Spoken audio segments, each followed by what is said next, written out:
Today I'm doing some comparisons between mutual funds.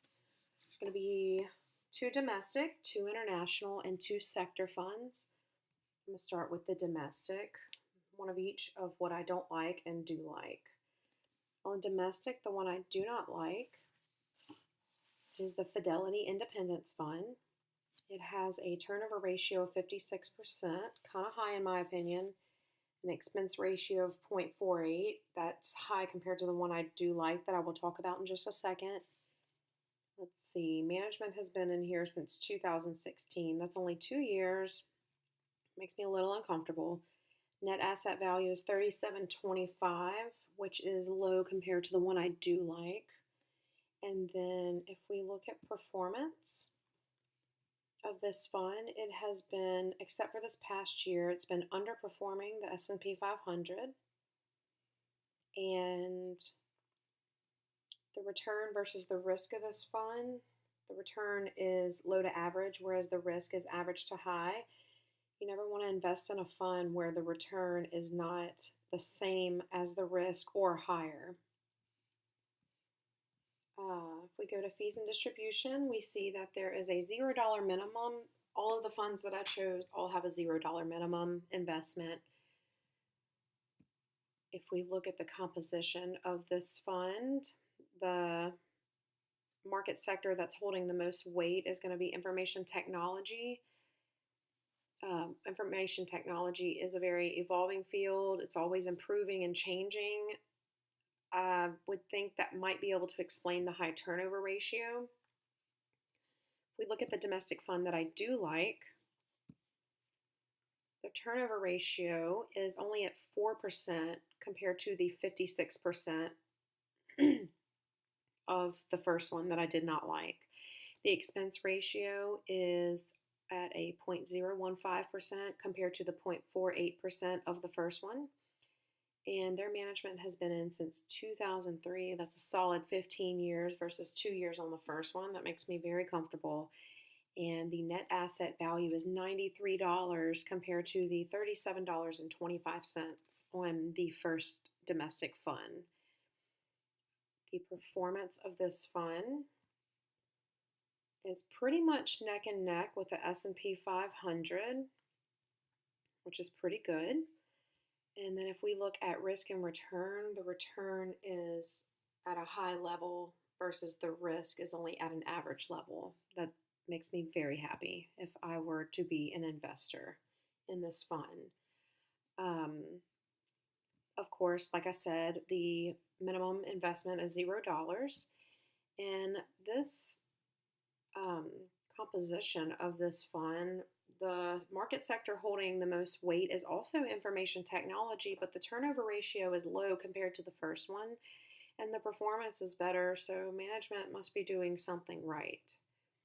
If we look at the international fund that I really didn't care for, was the Fidelity Latin America Fund. It has a turnover ratio of 58%, an expense ratio of 1.09%, which is one of the highest I saw in all of the funds that I was looking at. Let's see, management's been here since 2015, so that's 3 years. Net asset value is $22.36.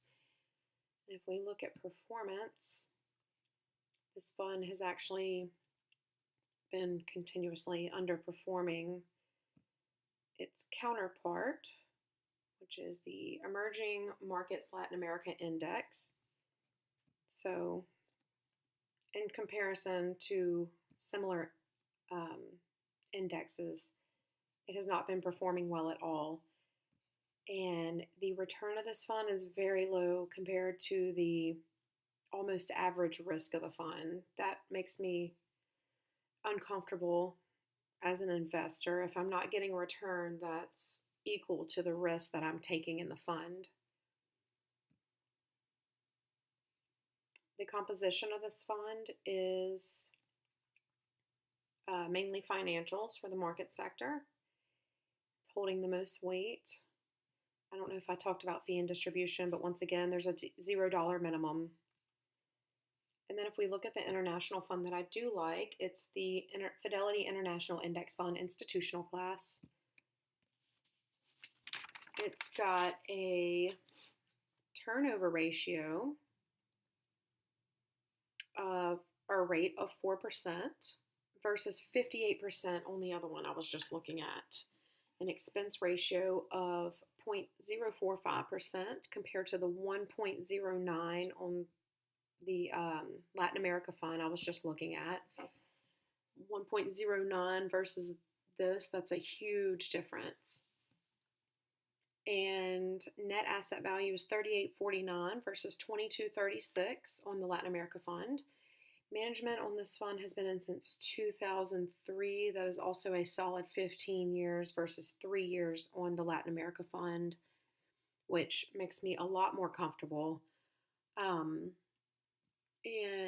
performance on this fund, it's almost been neck and neck with the S&P 500.